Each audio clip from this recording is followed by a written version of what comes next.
할렐루야.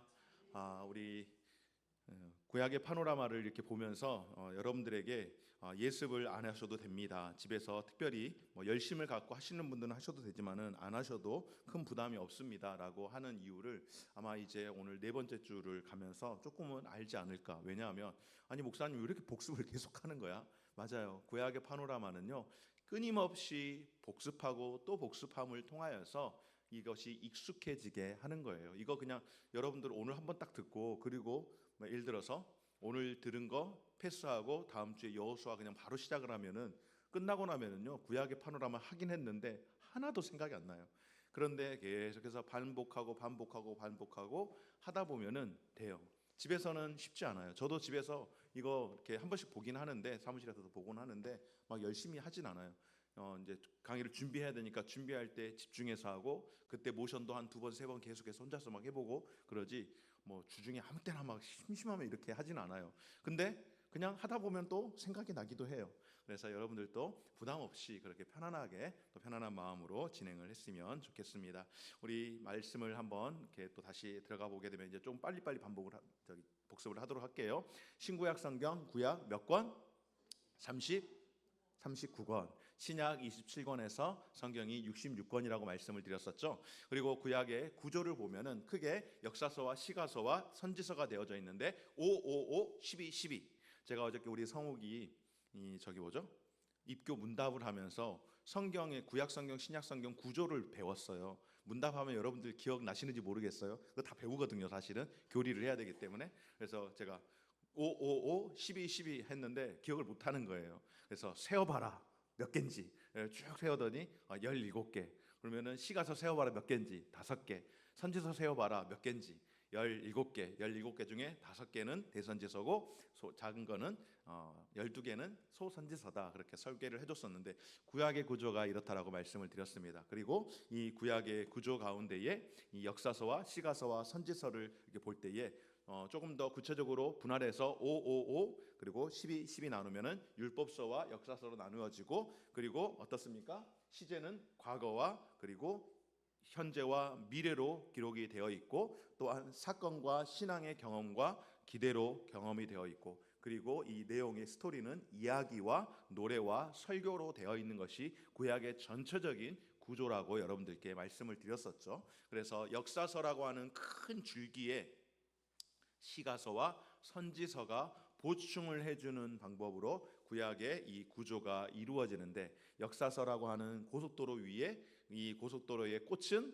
바로 휴게소다라고 설명을 하면서 시가서와 선지서가 그걸 보충해 줌으로써 구약의 전체적인 역사의 그 흐름을 우리에게 안겨준다라고 말씀을 드렸습니다. 그리고 이 놀라운 이야기가 어디에 있는가? 세계 지도를 딱 펴서 보면은 아시아와 이 아프리카 그 중간 사이에 있는 아주 작은 나라인데 이것을 합대해서 보면은 구약의 세계가 어떤가 하면은 오늘날로 말하면 우리가 초생달 지역이라고 이야기하는데 사실 이 초생달 지역이 문명의 발상지입니다. 문명의 발상지가 여기에서 몇 개 일어났잖아요. 바로 메소포타미아 문명, 그리고 이집트, 애굽, 이집트 문명이 이 지역에서 일어났거든요. 그래서 이 지역을 이렇게 그림을 그려보니까 초생달 모양이라고 해서 이곳을 초생달 지역이라고 하지만은 오늘날에는 또 이곳이 굉장히 많은 분쟁이 있는 지역이기도 합니다. 이 지역 가운데에 하나님께서 이제 일을 하셨는데 어떤 일을 하셨는가? 특별히 창세기 1장부터 11장까지 크게 몇 가지 사건이 있었다 그랬죠? 4가지 사건이 있었다 그랬죠? 이 4가지 사건을 우리가 한번 살펴보면은 우리가 모션으로 한번 해보면은 어떻습니까? 같이 한번 해볼까요? 시작. 창조, 타락, 홍수, 민족들. 이것이 창세기 1장부터 11장에 이르기까지 이 4가지 큰 사건이 있는데 이 4가지 사건이 지금으로부터 4000년 전에 하나님께서 4명의 사람을 택하시죠.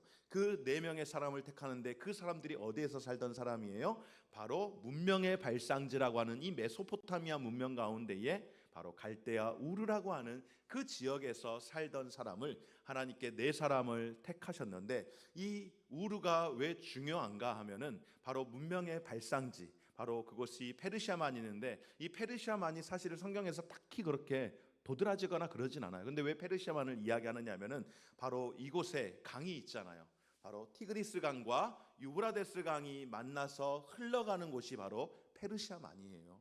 그래서 그 페르시아만을 성경에서 기록을 하면서 바로 이 우르에서 살던 네 사람이 이 티그리스와 유브라데스 이 강을 따라서 어디로 갑니까? 하나님께서 말씀하신 곳으로 가라 그랬는데 가다가 지쳤어요.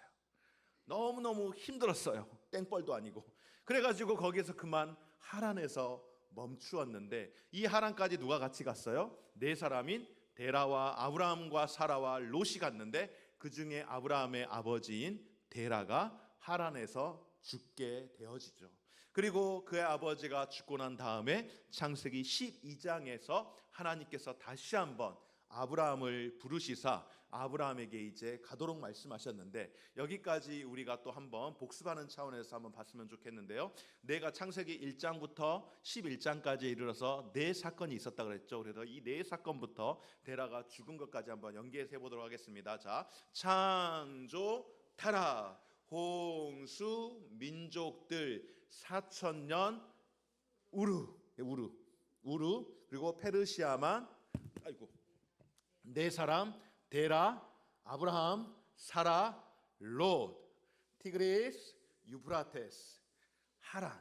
그 강 상류가 하란입니다. 그러니까는 저기가 우르면은 하란은 이 정도라고 이렇게 치는 거예요. 그냥 대략 느낌적으로 지도를 그려보면서 하란. 그런데 하란에서 누가 죽었다고요? 데라가 죽었습니다. 아버지 데라가 이렇게 죽어서 우리가 조의를 표하는 것으로 데라가 죽은 것을 이야기합니다. 그래서 이제 그 하란에서 다시금 하나님께서 말씀하셔서 그 말씀에 순종하기 위해 이제 아브라함이 그 여행을 떠나죠. 그 여행이 어디입니까? 바로 하나님께서 약속하신 그 가나안이라고 하는 그 땅을 가는데 이 가나안에는 특징이 있다 그랬죠. 바로 4개의 물이 있는 특징이 있는데 가장 북쪽에는 갈릴리 바다가 있고 그 갈릴리 바다의 물이 요단강으로 흐르면서 남쪽에는 사해가 있지만은 이 사해는 오로지 받아들이는 건 하지만은 누구에게 흘려보내지 못함으로 인하여서 죽어있는 바다라고 해서 사해 바다라고 하는데 그곳에서 서쪽으로 쭉 넘어가면은 뭐가 있어요? 큰 바다, 바로 지중해가 있고 이 지중해와 요단강을 중심으로 한 사이에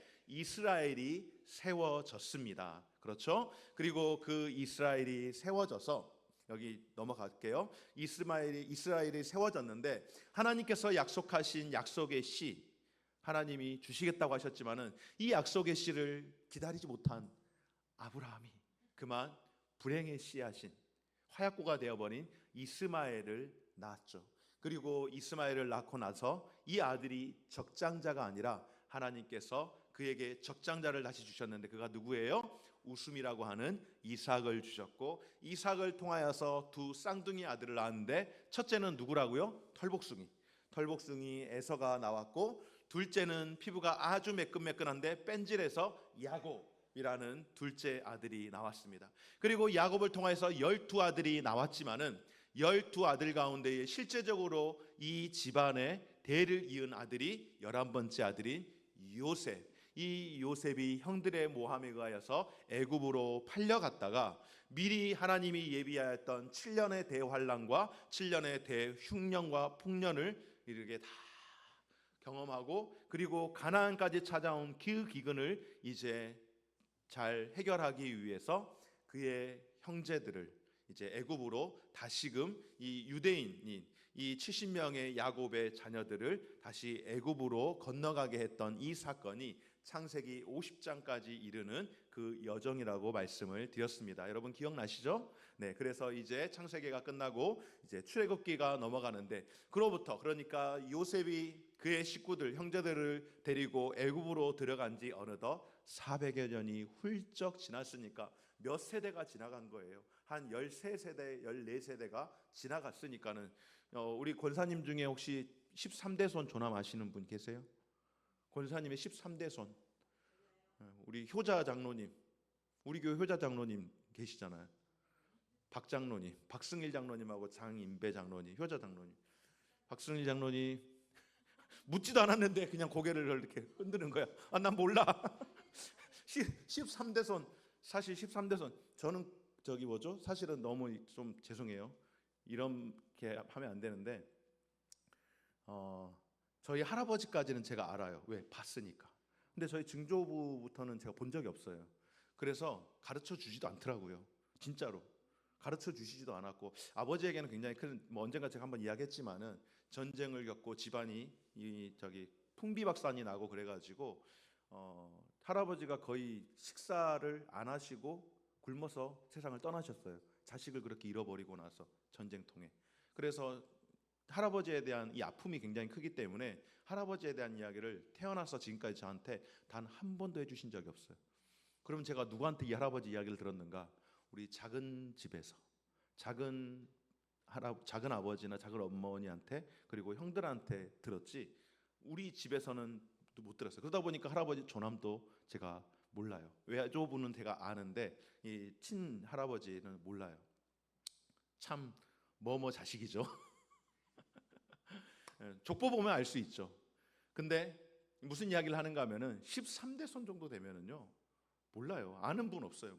그 아는 분은 그거 가지고 인생 사는 분들이 있어요. 막 그 자기 족보를 뭐 거의 자신의 거의 갑오처럼 여기면서 사는 사람들 있잖아요. 이런 분들의 특징은 주변을 살피질 않아. 이것만 이야기해, 이것만. 그래서 우리 집에서 제사를 30번씩 드린다. 며느리는 죽어나는 거지 뭐. 그러면은 뭐 여담입니다만은, 중요한 거는 그렇게 세월이 흘러가다 보니까는 요셉을 알지 못하는 왕으로 인하여서 백성들이 큰 핍박을 받게 되어집니다. 이 핍박 가운데에 백성들이 기도하는 거죠. 하나님, 우리를 도와달라고, 우리를 살려달라고 할 때에 하나님께서 누구를 택하십니까? 모세를 택하셔서 이 모세가 광야에서 40년, 그러니까 이 바로의 궁전에서 40년, 광야에서 40년을 하고 나이 80세가 되어서 하나님께 부름을 받고 도망갔던 그 애굽으로 다시 들어가서 어떻게 합니까? 내 백성을 보내라고 소리를 치죠. 내 백성을 보내라라고 할 때에 바로가 그냥 씹어버리는 겁니다. 안 돼 하고 그냥 무시를 해가지고 결국에는 바로가 심판을 받는데, 무슨 심판을 받습니까? 10가지 재앙으로 심판을 받습니다. 이 10가지 재앙은 말씀을 드렸던 것처럼 애굽 사람들, 이집트 사람들이 자신들의 우월함을 이야기하면서 이 신들, 뭐 개구리 신, 이신, 파리신, 이런 것들을 다 신으로 섬기는 것들인데, 하나님이 그 신들을 심판함으로 말미암아 온 우주 만물의 주인이 누구시라고요? 하나님이시라는 것을 깨닫게 하셨지만은, 그럼에도 불구하고 애굽의 바로는 그 마음이 강팍하여서 풀리지 않습니다.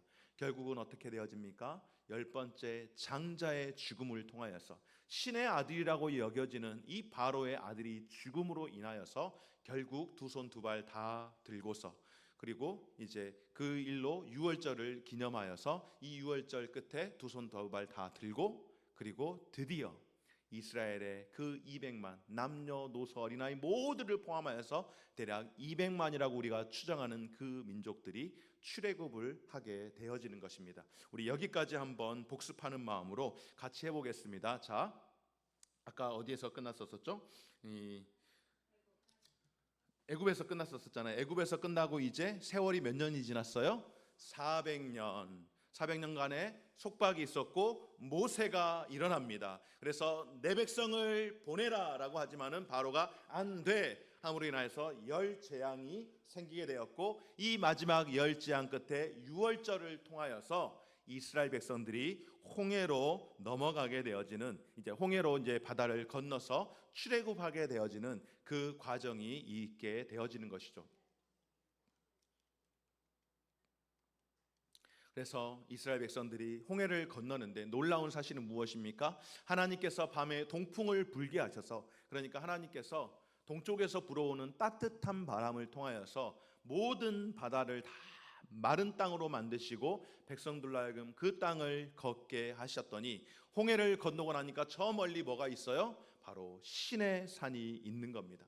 그래서 그 시내 산 앞에 시내 광야까지 백성들이 이르게 되었는데, 하나님께서 특별히 모세에게 그 시내 산으로 올라오도록 하시더니 그에게 율법을 주신 겁니다. 7계명으로 두 돌판을 만들어 주셨는데, 여러분 이 두 돌판은 어떻다고요? 1계명부터 4계명, 5계명부터 6계명, 10계명이 아니라 어떻다고요? 하나님과 우리 사이에 약속을 하는 그 징표로서 이 돌판 두 돌판을 만들어 주시고 그 계명을 통하여서 이전에는 백성들이 불평하고 죄를 짓는 일로 하나님이 한 번도 책망하신 일이 없습니다.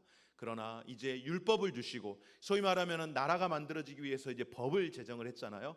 이제 이 법으로 우리가 함께 지키며 살아야 합니다라고 하는 이 율법을 통하여서 이 율법을 기준하여서 이스라엘 백성들이 원망하고 불평할 때는 혼돈하기도 하고요. 책망을 받기도 합니다.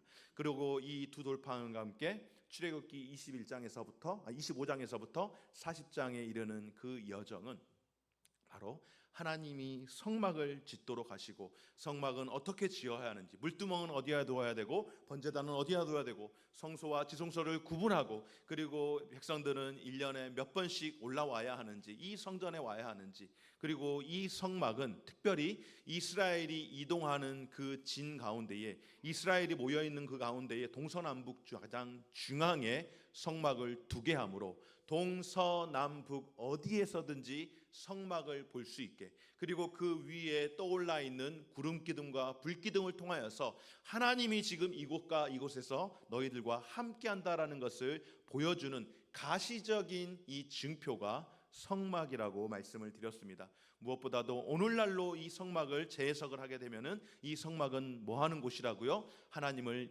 예배하는 교회가 되는 곳이고요. 그리고 이 교회에서 하나님 앞에 예배하는 것 이걸 하나님이 가장 기뻐 여기신다라고 말씀을 드렸습니다. 여기까지가 해서 우리가 지난주까지 했던 말씀인데요. 여러분 우리가 이제 홍해바다를 건너고 시내산에서 율법을 받고 성막을 짓는 것까지 해서 우리가 모션을 한번 해보겠는데 1번부터 시작해서 33번까지 마지막까지 한번 처음부터 우리가 모션을 한번 같이 해보도록 하겠습니다. 자 준비 시작. 창조 타락 홍수 민족들 4,000년 우르 페르시아만 네 사람 데라 아브라함 사라 롯 티그리스 유프라테스 하란 데라의 죽음 갈릴리 바다 요단강 사해 지중해 이스라엘 이스마엘 이사 에서 야곱 요셉 애굽 유대인 애굽 그리고 어떻게 됐습니까? 400년 속박 모세 내 백성을 보내라 안돼 열제양 유월절 이렇게 하고 난 다음에 그 다음에 유월절 다음에 이제 홍해바다를 건너게 되어지는 것이죠. 그리고 홍해바다 건넜더니 뭐가 나타났어요? 시내산에서 율법을 받고 그 성막을 말씀대로 지었습니다. 여기까지가 우리가 지난주에 했던 건데 여러분 따라서 하셔야 돼요. 집에서는 예습 안 하시더라도 여기서 할 때는 따라서 하시면서 말로도 그렇게 하셔야 됩니다. 이제 오늘 레위기를 볼 터인데요. 여러분 레위기는요 딱 두 개밖에 없어요. 두 가지만 기억하면은 레위기는 끝나는 거예요. 뭐냐면은 하나님께서 성막이 완성이 되자 어떻게 하셨는가? 바로 성막에서 드리게 될 예배, 오늘날로 말하면 예배, 절기와 제사에 대해서 약 한 달 동안 이 말은 레위기가 몇 달 동안 주어진 말씀이다? 한 달 동안 주어진 말씀이라는 거예요. 한 달 동안 하나님께서 가르쳐 주셨습니다. 그런데 이 성막에는 누가 있는가? 바로 두 사람이 있습니다. 두 사람. 누구일까요? 바로 레위인과 제사장 이 두 사람이 있는 겁니다. 이 두 사람이 레위인과 제사장 이 두 사람이 성막에서 무슨 일을 하는지 알려주는 거예요. 여러분 성경을 우리가 읽다 보면은요 창세기는요 성경을 시작하는 느낌이라서 그래도 웬만하면 읽고 가거든요. 출애굽기도 그래도 조금 이렇게 괜찮아요. 출애굽기 좀 읽다 가다가 보면은 이제 어디가 넘어오는 거야? 출애굽기 간신히 사실 출애굽기도 힘들어요. 왜냐하면 25장부터 성막의 이야기가 나오는데 실 어떻게 꼬아야 되는지 청색실과 금색실과 배색실과 홍색실과 그 다음에 성막을 덮는 가죽은 속덮개와 겉덮개와 회막은 어떻게 해야 되는지 막 쭉 나오는데 저도 그걸 막 공부하면서 보려고 그러면요 몰라요. 그냥 읽는 거예요. 그냥 읽고 설교를 해야 될 부분이 있으면 그 부분만 주석을 다시 한번 살피면서 전체적인 흐름을 정리를 해보는 겁니다. 그렇게 해서 어떻게든지 출애굽기는 넘어가는데 레위기에 오면은 이제 힘들어지는 거예요. 그래서 레위기 증후군이라는 게 생겼어요. 성경을 막 읽으려고 시작을 했다가 1월 한 15일 지나서 레위기 딱 들어가면은 딱 멈추는 거예요. 너무 어렵거든요. 왜냐면은 양 잡고 소 잡고 그리고 또 비둘기 잡고 또 그다음에 황소 잡고 그다음에 염소 잡고 맨 잡는 이야기, 그냥 죽이는 이야기 뭐 이런 것만 나오니까는 정신이 없고 맨날 죽이고 하다 보니까는 하나도 생각이 안 나요. 그런데 여러분 이거 하나만 딱 기억하시면 됩니다. 도대체 이놈의 짐승을 왜 죽이시는 거야? 짐승을 죽이는 이유는 딱 하나입니다. 그 짐승을 죽이는 이유는 그 짐승에게 내 죄를 전가해서 그 죄값을 치르는데 죽음으로써 그 죄값을 치르는 겁니다. 다시 말해서 죄인인 인간이 하나님 앞에 어떻게 나아갈 수 있는지 그것을 알려주는 말씀이 레위기예요. 그래서 레위기 말씀은 굉장히 어려운 것 같지만은 굉장히 중요한 말씀이고, 이 레위기 말씀을 통하여서 우리가 하나님 앞에 어떻게 나아가 예배하는지를 구체적으로 소개하는 말씀이 레위기의 말씀입니다. 그리고 이 레위기의 가장 큰 단어는 무엇인가 하면 바로 거룩이라고 하는 단어예요. 내가 거룩하니 너희들도 거룩해야 된다. 거룩한 삶을 이렇게 살라라고 하시면서 하신 말씀이 바로 레위기 말씀인데요. 이 레위기 거룩하게 살기 위해서 어떤 일을 하는가? 먼저는 레위인과 제사장이 하나님 앞에서 어떻게 예배를 드리는지에 대한 소개가 있고요. 그리고 그 소개 가운데에 어떻게 거룩한 삶을 살 것인가에 대한, 그러니까 오늘날로 이야기하면은 어떻게 예배를 드려야 하는가, 그것에 대한 구체적인 소개가 레위기에 담겨져 있는데요. 레위기에는 5제사와 7절기라고 하는 그런 내용의 말씀이 소개가 되어 있는데, 5제사는 뭐냐면은 바로 5가지 제사, 번제, 소제, 화목제, 속제제, 속건제. 번제는 각을 떠서 이렇게 제물을 다 태워드리는 거다. 남김없이 다 드리는 거다. 소제는 일부를 남겨요. 화목제는 대부분의 것을 남겨서 제사장과 그리고 제사를 드리는 사람들이 함께 음식을 나눠 먹게 하는 거고, 속죄제는 어떤 특별한 죄에 대하여서, 어느 한 죄에 대하여서 그것을 이렇게 회개하는 그런 일들을 하는 거고요. 속건제는 민족의 이 죄를, 이 여러 사람들이 함께하는 죄를 회개할 때에 드리는 어떤 제사의 방법으로 예배의 방법을 만들었는데, 이 예배의 방법을 통하여서 무엇인가 하면 바로 하나님께 나아가는 방법, 이 여러 가지 예배의 방법을 통해서 어떻게 하나님께 나아갈 것인가, 이럴 때는 번제를 드리는 거고, 이럴 때는 소제를 드리는 거고, 화목제는 여러분 다 몰라도 화목제는 기억하십시오. 화목제는 일단 단어 자체가 어때요? 따뜻하잖아요. 화목한 거잖아요. 그래서 말 그대로 정말로 화목하도록, 우리 가족이 하나님 앞에서 화목한 삶을 살아가도록 그렇게 화목제를 드리는 겁니다. 그래서 제사 중에 이 화목제는 모두가 함께 다 음식을 나누는 게 있고, 또 어떤 제사 경우에는 제사장에게만 드려야 되는 제물이 있고, 제사장만 이렇게 먹을 수 있게끔, 어떤 경우는 레위 지파 사람들과 함께 먹는 게 있고, 어떤 거는 하나도, 번제 같은 경우는 남기는 게 없어요. 누구도 먹지 못해요. 오롯이 하나님께만 다 제물을 다 바치는 거예요. 이런 구체적인 하나님께 나아가는 방법이 5제사로 있고요. 그리고 7절기는 유월절, 무교절, 초실절, 오순절, 나팔절, 속죄일, 장막절을 통하여서 하나님과 그 여정 가운데에 동행하는 삶을 살아가도록 하는데, 여러분 예수님이 언제 돌아가셨습니까? 저 어느 절기에 돌아가셨을까요? 예수님께서 6월절에 돌아가셨습니다. 6월절 그 절기에 돌아가셨는데요. 무교절은 뭐냐면은 6월절에 이스라엘 백성들이 그 무교병 빵을 서서 허리에 이 띠를 띠고 고기를 구워서 쓴 나물과 함께 먹는 거잖아요. 그것이 바로 무교절을 하는 거고요. 그러니까 6월절과 무교절은 사실 같이 연이어서 하는 거고요. 그리고 초실절이 언제인가? 초실절을 우리가 맥추절로 이야기하는데, 맥추절의 의미는 첫 열매입니다. 첫 열매. 여러분 6월절이 우리로 말하면은요 금요일이에요. 금요일. 예수님께서 금요일에 십자가 못 박혀 죽으셨잖아요. 그래서 며칠 만에 부활하셨습니까? 금, 토, 일. 그러니까 6월절이 금요일이고 금, 토, 주일, 이 주일날 우리가 부활하셔서 이 주일날을 우리가 기념하잖아요. 원래는 안식일에 쉬는 날이었는데, 그러나 예수님이 부활하신 이후에 우리는 주일을 부활절로 우리가 기념을 하는데 예수님이 주일에 부활하신 것은요, 어떤 의미가 있는가? 바로 첫 열매로서 주님이 우리를 위하여서 부활하셨다라고 하는 것. 바로 첫 열매는 누구인가? 예수 그리스도께서 우리를 대신하여 죽으심으로 말미암아 부활하신 그 사건을 기념하는 것이 초실절인 겁니다. 그래서 맥주절에는요, 맥주 감사원금과 늘 우리의 삶 가운데의 첫 열매는 하나님 앞에 드려야 된다라고 그렇게 말씀을 하는 거예요.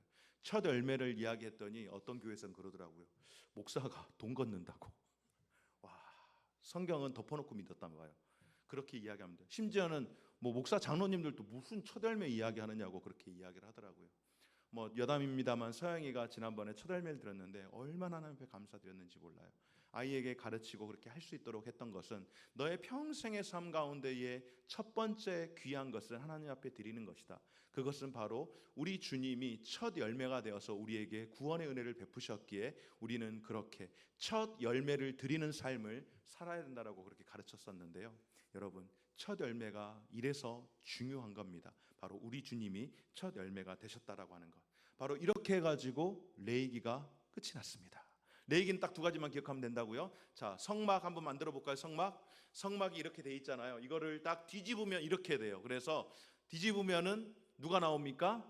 바로 레위인과 제사장이 나오는 거예요. 그래서 성막, 레위인과 제사장, 5제사 7절기 이렇게 해서 레위기가 끝이 나게 되었습니다. 레위기가 이렇게 해서 끝이 나고요. 그 다음에 이제 민수기로 넘어가 보도록 하겠습니다. 민수기로 넘어가게 되어지면은요, 민수기는 그 민수기라고 하는 책 제목이 바로 숫자를 세다라고 하는 그런 의미를 가지고 있습니다. 넘버스라고 하는 그런 의미를 가지고 있는데 이 민수기에서는요, 두 번의 인구 조사가 나와요. 두 번의 인구 조사가 민수기 1장과 26장에 이르러서 두 번 나오는데 첫 번째 인구조사는 언제 했는가? 바로 1장에서 나왔으니까 출애굽한 백성들 가운데에 몇 번째 사람들? 첫 번째 1세대 사람들입니다. 1세대 사람들을 세어보니까는 20세 이상 남자만 60만 3,550명. 여러분 기억하십니까? 제가 이거 설교 시간 한번 이야기했었는데 기억 안 나시죠? 저도 기억 안 났어요. 공부하면서 다시 알게 되었는데 어쨌든 중요한 건 한 60만 명 정도. 누구만?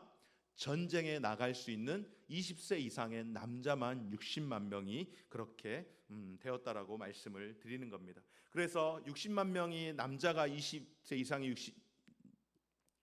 이상의 남자가 60만 명이라고 할 때에 그보다 어린 자녀들을 포함하여서 여인들과 여성들과 노인들을 다 포함하니까 대략 60만 명에서 이렇게 곱하기 하면은 200만 명 정도 될 것이라고 추측을 해 보는 겁니다.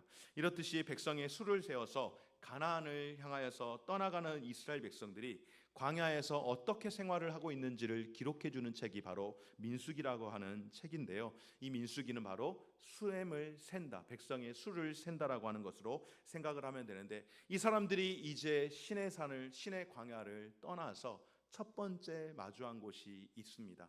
어딘가 하면은 가데스 바네아라고 하는 지역인데요. 이 가데스 바네아는 오늘날로 말하면은 오아시스가 있는 지역에 아주 풍요로운 종려나무가 있는 그곳에서 정말 풍요를 느낄 수 있는 그런 곳이었는데요. 이 가데스 바네아에서 사건이 일어나죠. 어떤 사건이 일어나는가?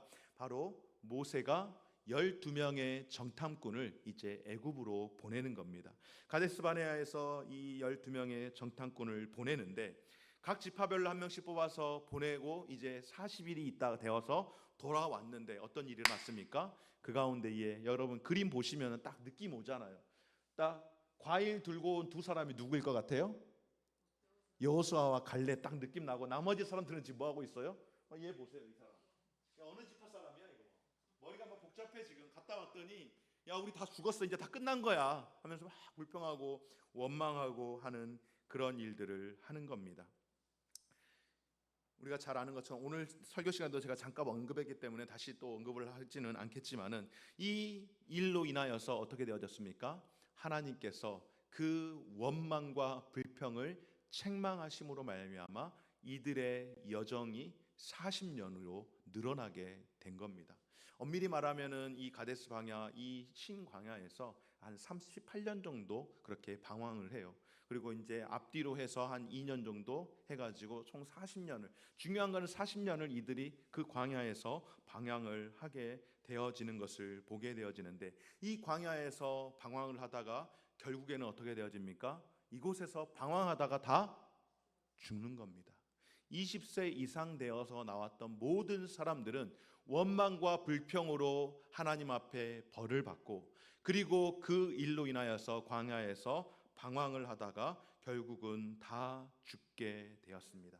다 죽게 된 이 백성들, 그리고 그 광야에서의 그 방황을 이제 다 끝내고 나게 되었을 때에 하나님께서 이제 그들의 삶을 다시금 인도하는데, 이들이 모압 평지라고 하는, 그러니까 지금 사해 에돔 지역을 이야기하는 거거든요. 그래서 사해 동쪽 편에 있는 그 지역에서 이렇게 삶을 살아가게 되었는데, 하나님께서 주셨던 그 시간을 여기서 방황하다가 결국에는 출애굽 1세대가 이 지역에서 다 죽게 되어지는 것, 그리고 이곳에서 다시 한번 어떤 일이 일어나는가? 민수기 26장에 보면은 두 번째 인구 조사를 하는 거예요.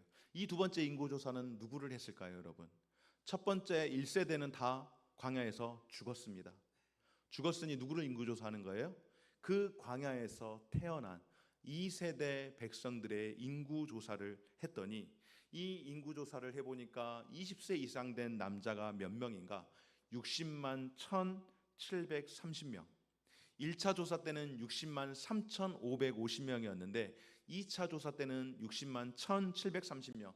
조금 숫자가 줄기는 했지만은, 그러나 전체적으로 봤을 때에 별로 줄지 않은, 하나님께서 심판하셔서 다 죽게는 했지만은, 그러나 하나님이 이 백성을 사랑하실 뿐만 아니라 이 백성의 나라를 세우기 위해서 필요한 백성들을 또 그만큼 채워주신 사건이 바로 민수기 사건인데요. 이 민수기를 보니까는 이 백성들이 어떤 삶을 살았는지 우리가 대략 생각해 볼 수 있는데, 바로 모압 평지에서 두 번째 그 인구조사했던 그 사건을 통하여서 이제 민수기의 여정이 끝나게 되어집니다. 여기까지 우리가 또 살펴보면은 이제 다시 한번 복습을 했으면, 요 햄버거, 도대체 이 햄버거는 뭘까? 제가 곰곰이 생각을 해봤는데, 아까 여러분 가데스 바네아 기억나시죠? 가데스 바네아가 어떤 곳이라고요? 오아시스 지역이라고요. 이곳에서 백성들이 정말로 쉼을 누리고요, 이곳에서 백성들이 정말로 많은 회복을 하게 되었습니다. 그래서 이 햄버거를 아마 표시하기를 여기서 먹고 마시고 쉬면서 어떤 시간을 지냈다라고 이야기하면서, 또 한편으로 햄버거의 특징이 있는데 뭐냐면은, 햄버거는 이 겉빵과 그다음에 아래 빵이 있잖아요. 이렇게 빵이 양쪽에 있고 그 안에 있는 여러 가지 많은 이제 그 부속물들이 다 들어가 있잖아요. 햄도 들어가고, 그리고 뭐 당근도 들어가고, 토마토도 들어가고, 양상추도 들어가는데, 이렇게 해서 하나를 딱 만들어내는데, 양쪽에 첫 번째 인구조사와 아래의 두 번째 인구조사 안에서, 이 안에서 사실은 보기에는 굉장히 예쁘잖아요. 그런데 첫 번째 인구조사와 두 번째 인구조사 이 안에서 방황하면서 굉장히 복잡한 삶을 살았던 여정을 그려내는 것이 바로 민수기라고 해서, 민수기는 마치 햄버거와도 같다라고 또 어떤 목사님은 그렇게 이야기하는 것을 보았습니다. 여기까지 우리가 민수기를 한번 정리를 해보겠는데요. 아까 여러분 기억나십니까? 저기 오대사 레이기에서 오대사 7절기 했었잖아요. 그 전에 이게 제사장 이렇게 가지고 제사장 레인과 제사장, 여기서부터 한번 해보겠습니다. 자, 성막을 만들어 놓고, 자 시작. 레인과 제사장 오 제사 7절기, 그리고 나서 민수기로 들어가면 민수기가 뭐 하는 거라고요? 두 번에 인구조사. 그래서 위로 아래로 위로 아래로 그냥 사람들 찍어 나가는 거예요. 인구조사 그렇게 하고, 그리고 가데스 바네아가 어려운 일들은 있었지만은 가데스 바네아가 원래는 어떤 곳이라고요? 오아시스라고요. 가데스 바네아에 종려나무 12주가 있었다라고 하는데, 종려나무를 상징적으로 보여주는 거예요. 그래서 종려나무가 이렇게 쭉 뻗어서 올라오잖아요. 쭉 뻗어서 올라와서 옆으로 이렇게 쫙 펴지잖아요. 그래서 가데스 바네아 이렇게 이야기하는 겁니다. 그리고 거기에서 각 지파별로 정탐꾼을 했는데 정탐꾼이 탐색하려면 잘해야 되는 해서 12정탐꾼 이렇게 12정탐꾼. 그런데 그 일로 인하여서 오히려 불평하고 원망하는 바람에 광야에서 방황했잖아요. 그래서 방황하는 거예요. 방황하다가 출애굽 1세대가 다 어떻게 되었습니까? 죽었습니다. 그리고 그 죽고 난 이후에 2세대가 모압으로 이제 옮겨지게 된 겁니다. 모압은 여러분 갈릴리 요단강 사이에 있는데 사해 동편에 모압이 있다고 말씀을 드렸습니다. 다시 한번 해볼까요? 인구조사 가데스 바네아 12정탐꾼 방황 죽음 모압. 여기까지가 민수기입니다. 이제 마지막으로 신명기로 한번 넘어가 볼 텐데요. 신명기는 무엇인가? 바로 두 번째 율법이라고 하는 그런 말씀입니다. 여러분, 왜 두 번째 율법일까요? 첫 번째 율법을 하나님께서 주셨잖아요. 두 돌판에다가. 그런데 두 번째 율법을 왜 주셨을까요? 한번 생각을 해볼까요? 첫 번째 율법은 출애굽 몇 세대가 받았어요? 1세대가 받았어요. 그리고 광야에서 다 죽고 광야에서 태어난 사람들은 듣기는 했지만은 그걸 직접 경험해 보지는 못했습니다. 그래서 하나님께서 모세를 통하여서 이 모압 평지에서 두 번째 율법을 새로 주신 게 아니라 두 번째 이 출애굽 2세대들에게 율법을 다시 한번 낭독하고 가르침으로 말미암아 이 시간이 약 2달여 시간이에요. 그래서 이들로 하여금 하나님의 말씀을 배우게 했는데 모세의 이 가르침은 무엇인가 하면은 특별히 신명기는 긴 설교로 되어 있어요. 긴 설교로 되어 있는데 과거와 현재와 미래를 그리는 것인데 과거에 하나님이 이스라엘 백성들을 향하여 행하신 그 일과 그리고 현재에 하시는 일들을 백성들로 하여금 바라보게 하고 마지막 세 번째로는 미래의 일을 하실 하나님을 그렇게 바라볼 수 있도록 하셨던 이 모압 평지에서 있었던 일이 두 번째 율법을 주신 일이고 이 두 번째 율법을 전하고 난 이후에 모세는 하나님께서 비스가산 꼭대기로 올라가라고 말씀하시고 그곳에서 그렇게 꿈에도 그리던 가나안을 들어가 보지는 못하고 그곳에서 가나안을 향하여 바라보면서 백성들을 위해서 기도하다가 모세는 그곳에서 죽음을 맞이하게 됩니다. 여기까지가 바로 신명기의 말씀인데요. 자, 신명기에서 다시 누가 나타나는 겁니까? 모세가 나타나서 몇 번째 율법을 두 번째 2세대에게 두 번째 율법을 주고요. 그리고 그 이후에 모세는 죽음으로써 이렇게 해서 모두 다 창세기, 출애굽기, 레위기, 민수기, 신명기에 이르기까지 오늘 여기까지 우리가 모든 과정을 보게 되었습니다. 시간이 아직 끝난 건 아니에요. 이후로도 지금 더 과정이 있는데 여러분들 좀 허리도 필 겸 해서 모션을 한번 총 복습 창조부터 시작해가지고 모세의 죽음까지 총 43개의 모션을 한번 해볼 텐데 자리에서 한번 불편하지만 않으시면 자리에서 일어나서 한번 다 같이 해보도록 하겠습니다. 처음부터 자 창조부터 시작해서 모션을 한번 해보도록 하겠습니다.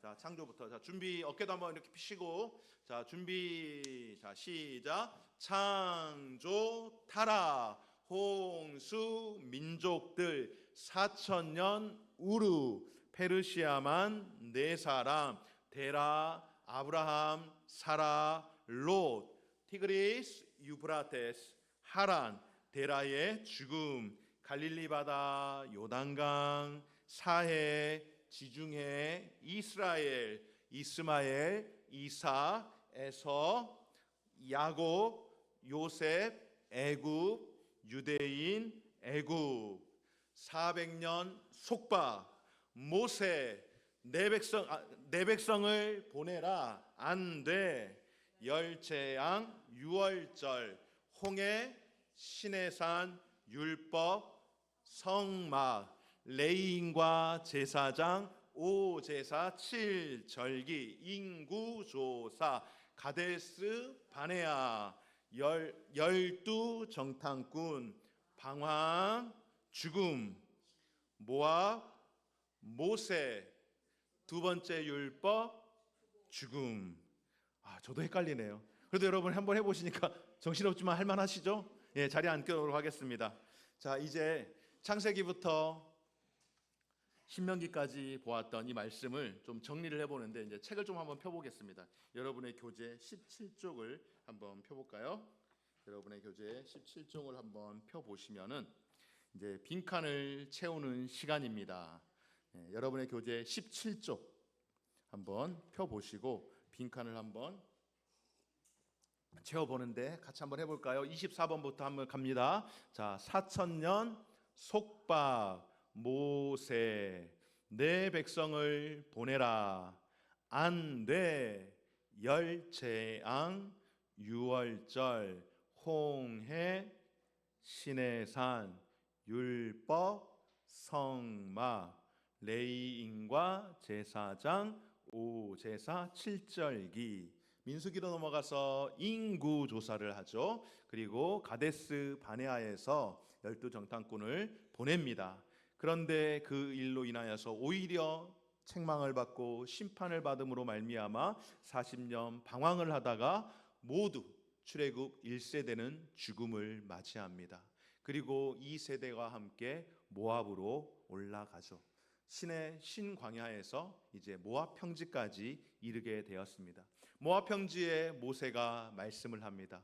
두 번째 율법을 2세대에게 전해주는 것이죠.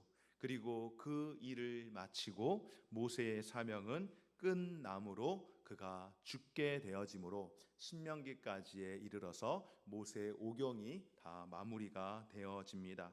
이제 여러분의 교재 19쪽을 한번 살펴보면은요.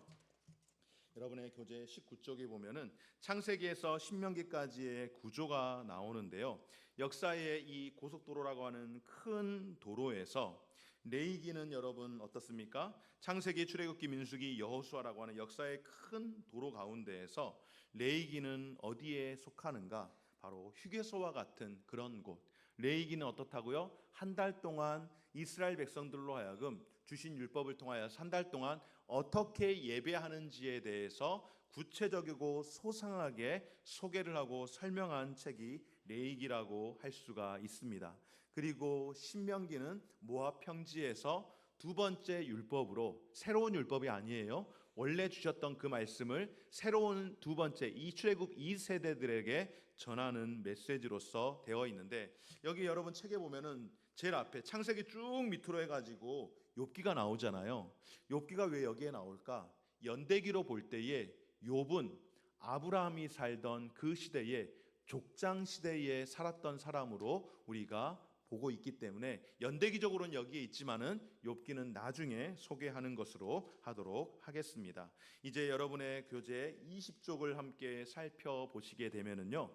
지리적으로 우리가 이제 창세기부터 민수기 신명기까지 보게 되어지는데 먼저 지리적으로 보는 창세기 이제 화면을 보시는 게 더 좋습니다. 지리적으로 여러분 화면을 보시면은 어떻습니까? 창세기 우리 계속해서 봤던 거잖아요. 이 지도 이 지역에서 하나님의 일하시는 것들을 우리가 볼 수 있는데 어떻습니까? 바로 우르에서 하란에 이르러 가지고 애굽에 이르기까지 이 여정이 창세기의 여정이잖아요. 그리고 출애굽기는 어떨까요? 출애굽기는 바로 이 애굽에서 400년 만에 정확하게는 430년 만에 이스라엘 백성들이 탈출을 하는데 어디를 건넜어요? 홍해 바다를 건너서 드디어 시내산에 이르게 된 내용 이것이 바로 출애굽기의 내용이고요. 그 다음에 레위기가 있습니다. 레위기는 백성들이 어디 이동하지 않아요. 여기에서 1년간 머뭅니다. 1년간 머물면서 무엇을 합니까? 율법의 말씀을 배우고 그리고 성막을 지어놓고 하나님 앞에 어떻게 예배하는지 레위인과 제사장들을 통하여서 하나님 앞에 5대사 7절기를 통하여 하나님 앞에 나아가는 방법과 하나님과 동행하는 삶을 이들이 배우게 되어지는 것 바로 이것이 레위기의 배경이고요. 그 다음에 민수기는 어떻습니까? 드디어 이제 신의 광야에서 이들이 신광야로 향하여서 가데스 바네아로 올라가는 여정 가운데에 가데스 바네아가 좋은 곳, 쉼 있는 오아시스가 있는 곳이었지만 그곳에서 어떤 일이 일어났습니까?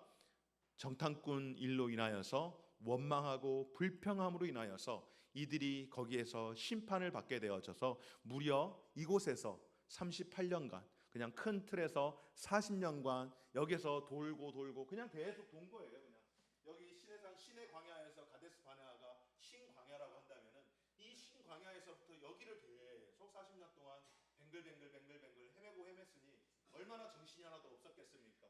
그리고 드디어 신광야에서 좀 더 북쪽으로 향하여 올라가니 바로 모압 평지가 있고 이 모압 평지에서 두 번째 율법을 모세가 전함으로 인하여서 두 번째 율법을 받은 이스라엘 백성들 어떻게 그 삶을 살아야 하는지 1세대에게 전했던 그 말씀을 다시 한번 2세대에게 전함으로 하나님 섬기는 법 어떻게 삶을 살아야 되는지를 그렇게 증거하게 되었습니다. 이것이 바로 출애굽기 아니고 이 책 여러분의 교재에 20쪽에 있는 내용인데요. 이 20쪽에 있는 내용을 이제 네모 박스로 한번 채워보면 좋을 것 같은데요. 첫 번째, 우르에서 하란에서 이스라엘까지 해가지고 애굽까지 가는 그 배경이 성경 어디에 나와 있는 거라고요? 창세기. 그래서 20쪽에 보면은 박스 있잖아요. 거기다가 창세기라고 적으시고 애굽에서 홍해를 건너서 시내산에 이르는 그 여정을 뭐라고요? 바로 출애굽기라고 이야기를 하고 여기 출애굽기 있고 그 다음에 시내산에서 계속해서 1년 동안 하나님 섬기는 법을 배우잖아요. 그것이 바로 레위기에 나와 있는 말씀이고요. 이제 1년이 지난 이후에 그러니까 이제 다 장착을 한 거예요. 어떻게 하나님을 섬겨야 되는지 아주 무장했어요. 오늘날로 말하면 성령 충만해가지고 이제 딱 출발을 하는 거예요. 출발하고 가서 가데스 바네아 갔는데 먹고 마시면서 기도 안 하다가 그만 퍼진 거예요. 그래가지고 거기에서 원망하고 불평했는데 그곳이 바로 민수기입니다. 백성들의 출발하기 전에 숫자를 세보고 그리고 2세대의 숫자를 세보고 방황한 그 이야기가 민수기이고 마지막으로 모압 평지에서 모세가 백성들에게 두 번째 말씀을 전한 신명기 이곳이 바로 우리가 공부한 모세오경의 역사의 흐름입니다. 이제 우리가 21페이지를 펴서 함께 보면 좋겠는데요. 창세기에서 신명기에 이르는 핵심 단어가 이렇게 몇 가지가 나와 있는데 먼저 크게 창세기에는 핵심 단어가 무엇일까? 바로 시작이라고 하는 겁니다. 모든 만물의 시작이 바로 창세기이고요. 그래서 이 창세기를 보면은 1장부터 11장, 26장까지 제가 계속해서 이야기했죠. 네 사건과 그리고 11장부터 50장까지 네 명의 사람들을 통하여서 이 역사가 이루어지는데 그래서 창세기의 특징은 시작이다. 그 단어가. 그리고 출애굽기는 무엇입니까? 탈출을 하는 과정이라고 볼 수가 있습니다. 이 탈출 가운데에 1장에서부터 18장까지는 고난과 모세 여러 가지가 있지만은 이제 19장에서 40장에 보면은 율법과 성막을 설계하고 그 다음에 성막이 완성되는 그 이야기 바로 그것이 이 탈출이라고 하는 핵심 단어를 가지고 있고요. 그다음에 레위기는 뭐예요? 5제사 7절기 우리식으로 이야기하면 예배 하나님 앞에 예배 어떻게 드리는지 그래서 5제사에 대해서 희생제사에 대해서 구체적으로 이야기하고 17장부터 27장까지는 하나님과 동행하는 삶의 규례를 이야기하는 5제사 7절기가 나와 있고 마지막으로 민수기는 보니까 뭐하고 있어요? 지금 술래잡기 하고 있는 것 같죠? 방황하고 있는 거예요 지금 계속. 저기서 하루 이틀이 아니라 수년을 방황을 하고 하는 삶.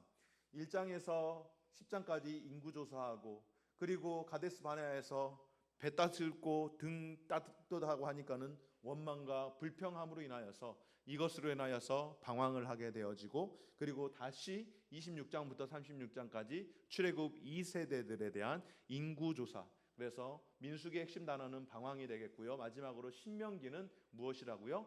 두 번째 율법을 주었다라고 해서 첫 번째 율법과 두 번째 율법이 다른 율법이 아니라 이 세대에게 다시 말씀하는 두 번째 율법을 여러분에게 소개를 하였습니다. 그래서 이렇게 해서 신명기까지 개관을 보게 되어졌는데 이제 여러분의 책 21쪽을 보면서 마지막으로 핵심 단어와 답을 찾아 들어가는 것으로 하고 오늘 마무리를 하려고 하는데요. 자, 창세기의 핵심 단어는 뭐라고요? 시작. 그리고 출애굽기의 핵심 단어는 탈출. 레위기의 핵심 단어는 5제사 7절기 예배. 여러분 거기다 가로 열고 예배 가로 닫고 꼭 해놓으세요. 5제사 7절기 하면은 복잡할 수 있어요. 그냥 예배. 하나님 앞에 예배 어떻게 드리는지. 민수기는 방황하는 시간이었다. 그리고 마지막으로 신명기는 두 번째 율법, 새로운 백성들에게 다시 한번 율법을 주는 것이었습니다. 자, 인물 또는 사건을 보면은 모세의 죽음, 모세가 어디에서 죽었습니까? 책 신명기에서 죽었죠. 신명기에서. 그리고 홍수는 어디에 있었습니까? 창세기에 있는 이야기고요. 그다음에 12정탐꾼은 어디에서 있는 이야기입니까? 민수기 가데스 바네아에서 있었던 사건이죠. 열 재앙은 어디에서 있었습니까? 출애굽기에서 있었던 사건이고, 그다음에 오제사 7절기는 레위기에서 있었던 사건이고, 그다음에 두 번째 인구조사 어디에 있었습니까? 민수기 26장에 두 번째 인구조사가 있었다고 말씀을 드렸죠. 그리고 세 번의 설교, 모세의 세 번의 설교는 어디에 있습니까? 바로 신명기에서 과거와 현재와 미래의 하나님에 대해서 소개를 했다라고 말씀을 드렸죠. 그리고 하나님께서 네 사람을 택하셨는데, 지금으로부터 4,000년 전에 그 네 사람의 그 시작이 누구입니까? 바로 아브라함이 창세기 12장에 보면 하나님이 그를 부르셨음을 볼 수가 있습니다. 그리고 하나님께서 율법을 처음에 두 돌판으로 율법을 주시고 또 하나 알려주신 게 뭐예요? 뭘 세우라고? 성막을 세우라고 했는데, 그 성막이 출애굽기 25장에서부터 기록이 되어져 있고, 마지막으로 7절기 동행하는 삶, 주님과 함께 동행하는 삶이 어떻다고요? 그 또한 레위기에서 내가 거룩하니 너희도 거룩하라라고 하는 이 성결한 삶을 우리에게 알려주신 것, 이것이 바로 창세기에서부터 신명기에 이르기까지 핵심 단어입니다. 여러분들이 창세기부터 신명기까지 시험을 본다라고 한다면은 딱 요것만 정리하면은요 어느 정도 줄거리가 잡혀요. 여러분, 모세의 오경이 어렵습니까? 쉽습니까? 어려워요? 어렵지만 이렇게 보니까 생각보다 이런 마음이 들죠. 네, 여기까지가 우리가 함께한 오늘 이 시간 네 번째 강의로 레위기에서부터 신명기까지 함께 배운 말씀인데요. 이제 말씀을 끝내기 전에 한 가지 해야 될 것이 있는데 뭘까요? 마지막으로 창세기부터 레위기까지 전체 이제 모션을 43개의 모션을 한번 해보고 마치도록 하겠습니다. 자, 이제 시간 다 됐어요. 딱 50분 했는데요. 앉아서 그냥 할까요? 네, 앉아서 하겠습니다. 자, 준비. 입으로도 여러분 말씀하시면서 하셔야 돼요. 자, 준비 시작. 창조, 타락, 홍수, 민족들 4,000년, 우루, 페르시아만 네 사람, 데라, 아브라함, 사라, 롯, 티그리스, 유프라테스, 하란, 데라의 죽음, 갈릴리 바다, 요단강, 사해, 지중해, 이스라엘, 이스마엘, 이사, 에서, 야곱, 요새, 애굽, 유대인, 애굽. 그리고 400년 속박, 모세, 내 백성을 보내라, 안 돼, 열재앙, 유월절. 그리고 홍해, 시내산, 율법, 성막, 레위인과, 이거 뒤집었어, 레위인과 제사장들.